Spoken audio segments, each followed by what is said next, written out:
Damai sejahtera Allah yang melampaui segala akal, itulah yang memelihara hati dan pikiranmu dalam Kristus Yesus Tuhan kita. Amin. Bapak, Ibu, dan Saudara yang terkasih dalam Kristus Yesus, firman Tuhan bagi kita pada peringatan hari kematian Tuhan Yesus pada Jumat Agung hari ini tertulis dalam Injil menurut Lukas pasal 23 ayat 44 sampai ayat 48. Demikian. Ketika itu hari sudah kira-kira jam 12, lalu kegelapan meliputi seluruh daerah itu sampai jam 3, sebab matahari tidak bersinar dan tabir bait suci terbelah dua. Lalu Yesus berseru dengan suara nyaring, "Ya Bapa, ke dalam tanganmu kuserahkan nyawaku." Dan sesudah berkata demikian, ia menyerahkan nyawanya. Ketika kepala pasukan melihat apa yang terjadi, ia memuliakan Allah, katanya, "Sungguh orang ini adalah orang benar." Dan sesudah seluruh orang banyak yang datang berkerumun di situ untuk tontonan itu, melihat apa yang terjadi itu, pulanglah mereka sambil memukul-mukul diri. Demikian firman Tuhan. Bapak Ibu, shalom dan selamat memperingati hari kematian Tuhan Yesus bagi kita pada Jumat Agung hari ini. Kiranya perayaan hari ini mampu semakin memaknai pengorbanan Tuhan Yesus dalam kehidupan kita. Bapak Ibu Saudara yang terkasih dalam Tuhan Yesus Kristus, tidak ada kasih yang paling agung, tidak ada kasih yang paling besar, dan tidak ada kasih yang paling mulia yang dapat kita terima di tengah-tengah dunia ini selain daripada kasih dari Tuhan kita Yesus Kristus. Kalau pernah kita mendengar istilah atau peribahasa kasih sayang ibu sepanjang masa, kasih sayang anak sepanjang galah, pasti hal ini mau mengatakan bahwa kasih sayang yang diberikan ibu itu bisa sepanjang seumur hidupnya, tetapi kasih sayang anak yang diberikan kepada ibunya, kepada orang tuanya, memiliki batasan, diibaratkan sepanjang galah. Tetapi tidaklah demikian dengan kasih Allah yang kita terima dalam kehidupan kita.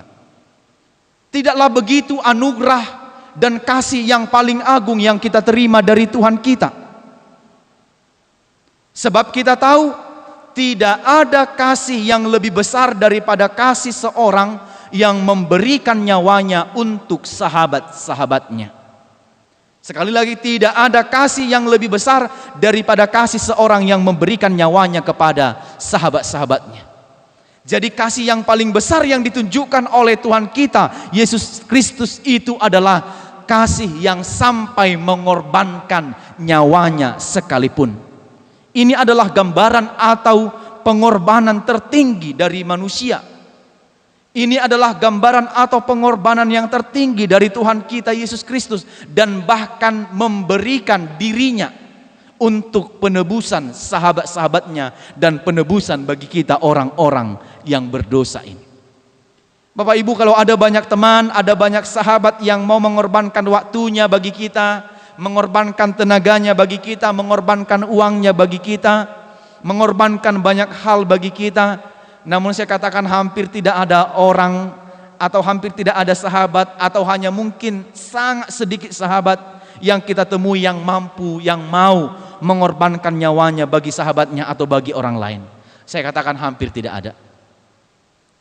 Itulah gambaran kehidupan persahabatan di dunia ini. Namun ada satu sahabat yang sejati yang mau mengorbankan nyawanya bagi kita, yaitu Yesus Kristus itu sendiri. Hal itulah yang dilakukan oleh Tuhan Yesus bagi kita orang-orang yang berdosa ini, yang kita temui dalam firman Tuhan pada perayaan Jumat Agung ini, yang memberitakan apa yang paling berharga yang daripadanya, yaitu nyawanya diberikan untuk menebus kita. Sekali lagi, apa yang paling berharga yang ada padanya, yaitu nyawanya, itu yang diberikan kepada kita. Apakah yang sudah kita berikan pada sahabat-sahabat kita, teman-teman kita, orang lain yang dekat dengan kita? Bapak Ibu, belum pernah sampai nyawa kita. Kita masih berpikir untuk memberikan hal apapun bagi teman sahabat kita. Tapi Tuhan Yesus sebagai sahabat yang baik itu, yang paling berharga baginya yaitu nyawanya sendiri, diberikan menebus kita orang berdosa ini. Peristiwa dalam firman ini jugalah yang menjelaskan bahwa setelah semua selesai dan apa yang dialami oleh Tuhan Yesus, inilah detik-detik akhir kehidupan Yesus sebelum nanti kepada kebangkitannya terjadi beberapa perubahan yang begitu mendadak. Perubahan yang terjadi sangat begitu cepat. Yang tadinya hari masih cerah, terang, tiba-tiba gelap.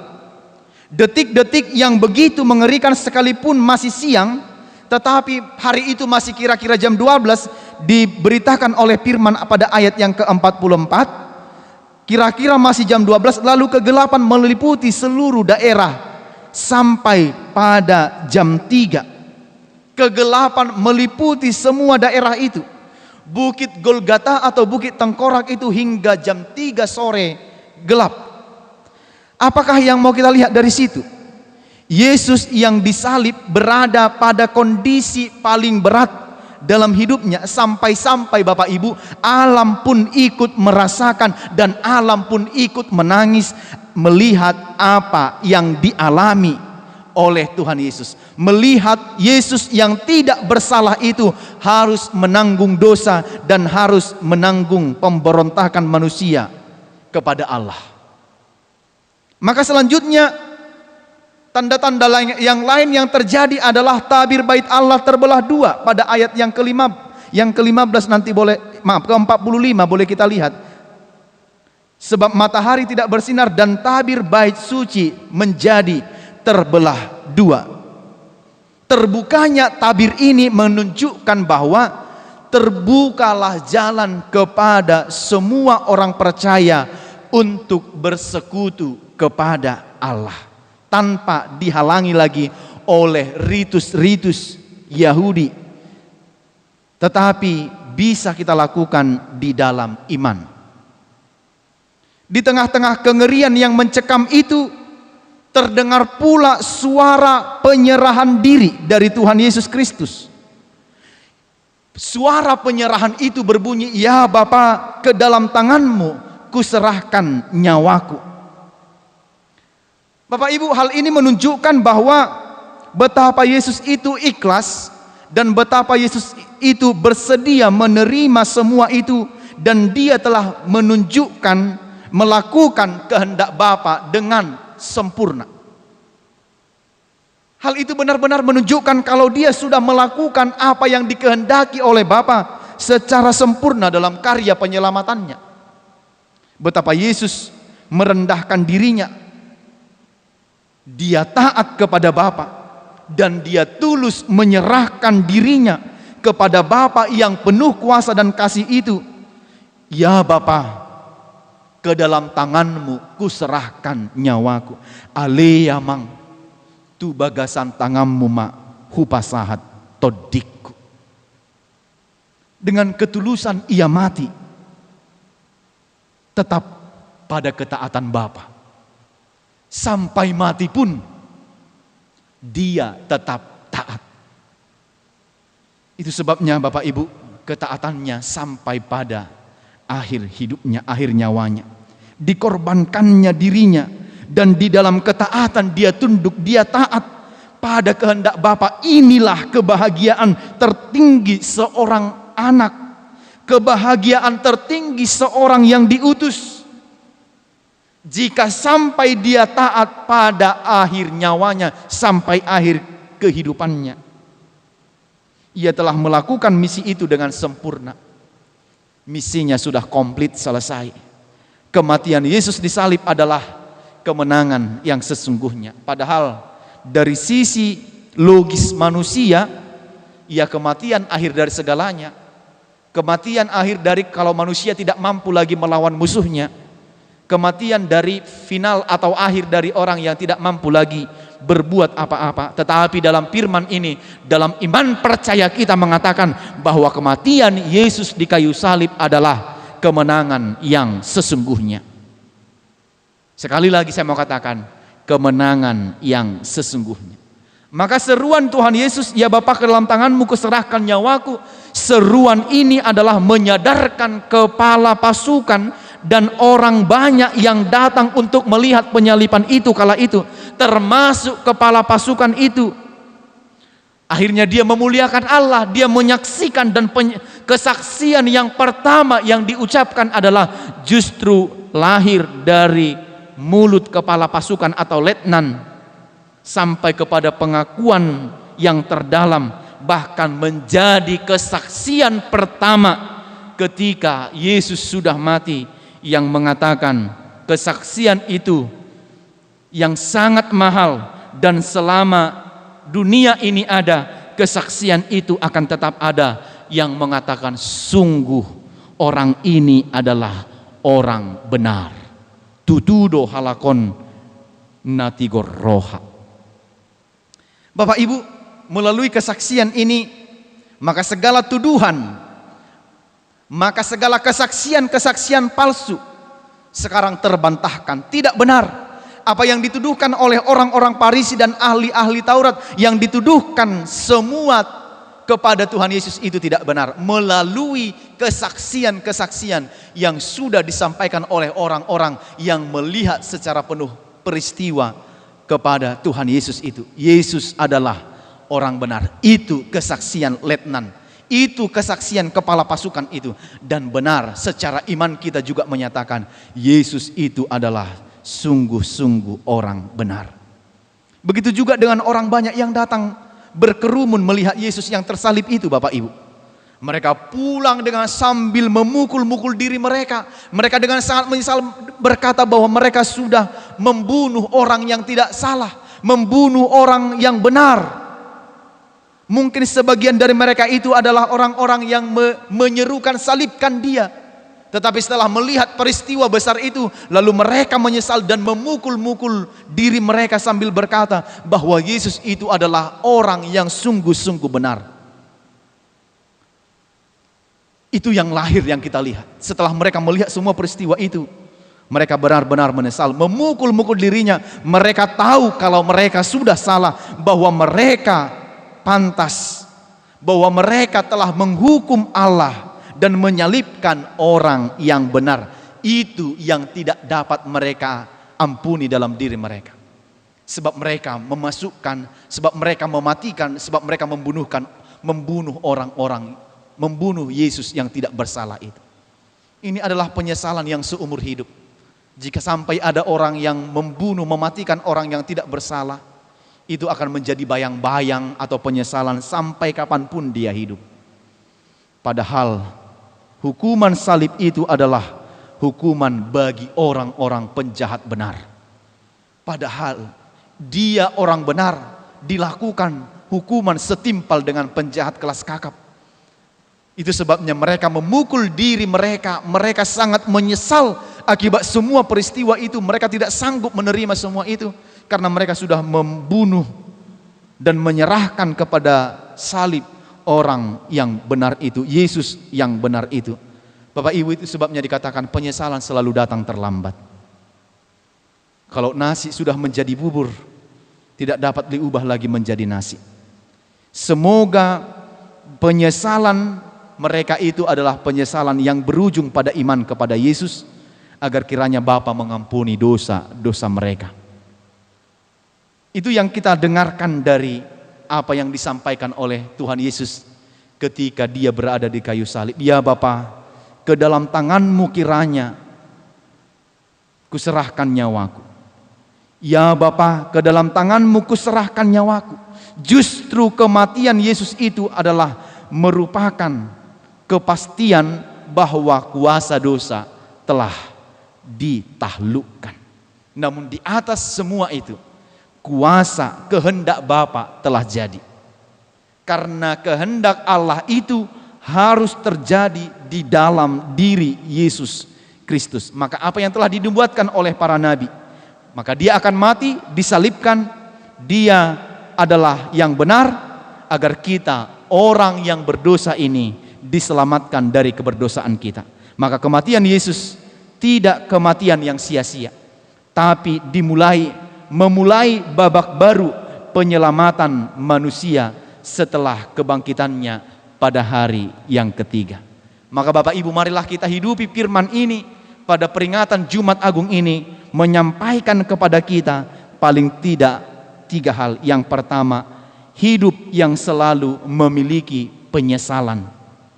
Bapak Ibu, kita tahu bahwa kita ini adalah orang-orang yang rentan untuk berbuat dosa. Tapi milikilah sikap orang yang mau minta maaf, orang yang mau mengakui kesalahan-kesalahan kita kepada Tuhan, orang yang mau memohon kepada Allah dengan segala kerendahan hati kita agar segala dosa kita diampuni. Seperti apa yang dikatakan oleh Tuhan Yesus, ya Bapa, ampunilah mereka sebab mereka tidak tahu apa yang mereka perbuat. Di dalam penuh kasih-Nya Tuhan masih mengatakan, sebab mereka tidak, apa yang mungkin gak ditahu oleh orang-orang yang ketika itu mengatakan salibkan Tuhan Yesus. Apa yang kita tidak tahu hari ini saat kita berbuat dosa? Kita tahu sebenarnya. Tapi dengan kelemah lembutan Yesus berkata, ampunilah mereka sebab mereka tidak tahu apa yang mereka perbuat. Dan ucapannya juga yang mengatakan, ke dalam tanganmu kuserahkan nyawaku, itu artinya hidupnya adalah hidup yang penuh penyerahan kepada Bapa. Bahkan saat mau mati pun dia berserah kepada Bapa. Tidak ada bagian hidupnya yang tidak berserah kepada Bapa. Inilah yang perlu kita teladani Bapak, Ibu dan Saudara. Semua perjalanan kehidupan kita ini kita serahkan kepada Bapa kita. Dia tidak takut, tidak khawatir, tidak resah, tidak gelisah akan apa yang ada padanya, akan apa yang datang padanya sesaat lagi dalam waktu yang dekat. Tapi Yesus hidup dalam penyerahan karena dia tahu bahwa hanya di dalam Bapa lah dia dapat menanggung semua yang harus dia lalui. Demikian juga dengan kita. Atas segala apa yang kita hadapi, atas segala apa yang akan kita alami ke depan, penderitaan, sakit, penyakit, ekonomi sulit, masalah keluarga, pergumulan rumah tangga, juga di masa pandemi ini, maka yang pertama sekali milikilah sikap penyerahan kepada Tuhan Yesus yang kita percaya itu. Maka dia akan menolong kita. Jangan bersandar kepada pengertianmu sendiri, karena pengertianmu sangat terbatas.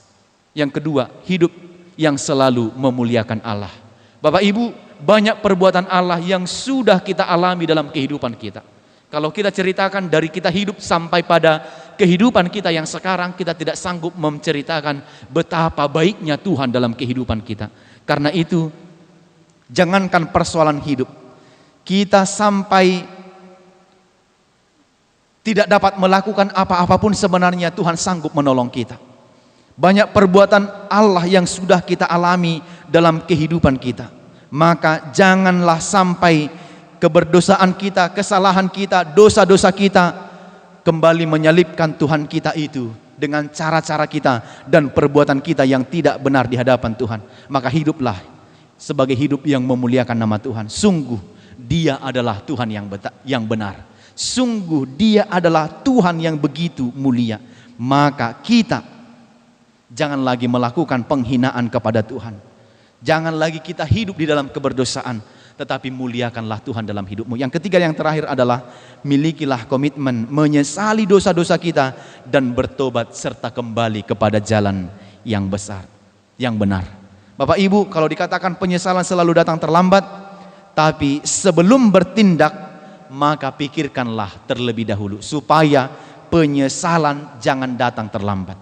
Sebelum berbicara maka pikirkanlah terlebih dahulu supaya tidak menyesal kemudian.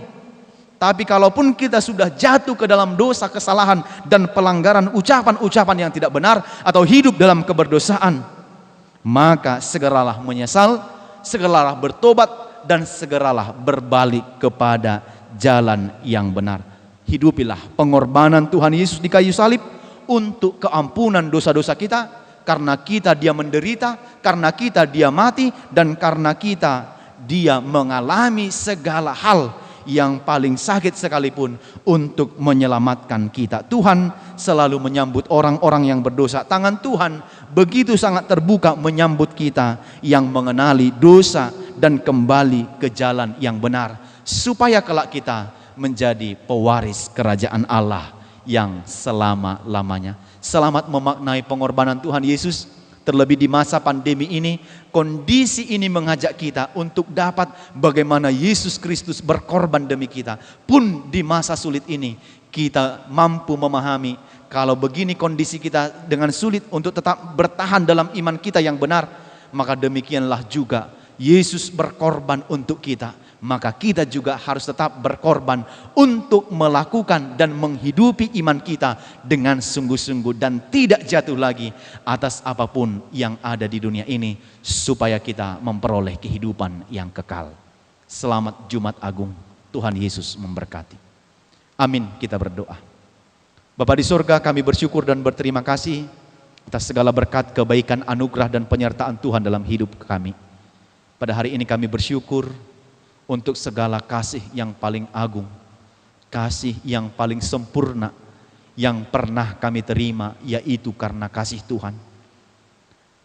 Yang seharusnya kami adalah orang-orang yang mati dalam kesalahan, pelanggaran dan keberdosaan kami.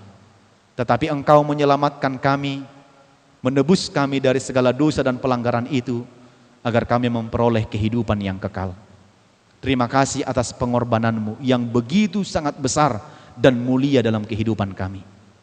Maka tolong dan ajarlah kami, supaya kami juga memaknai, menghargai, menghidupi dan mengimani makna pengorbanan-Mu dalam kehidupan kami, supaya kami jangan berulang-ulang kali lagi jatuh ke dalam dosa, pelanggaran dan kesalahan-kesalahan yang sama.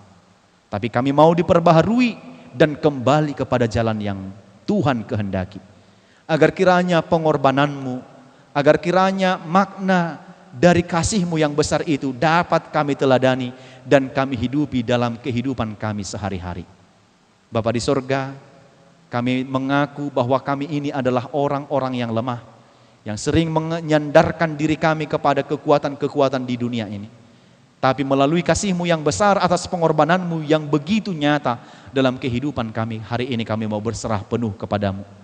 Kaulah yang empunya kami, Kaulah yang menuntun kami di tengah-tengah perjalanan dunia ini, agar kami tidak tersandung, agar kaki kami tetap berjalan pada jalan yang benar dan pada jalan yang Tuhan kehendaki. Berkatilah seluruh umat-Mu, jemaat-Mu yang beribadah di gereja dan di rumah. Kau yang melindungi dan memberikan kesehatan, kekuatan, dan anugerah-Mu senantiasa memberkati seluruh umat-Mu.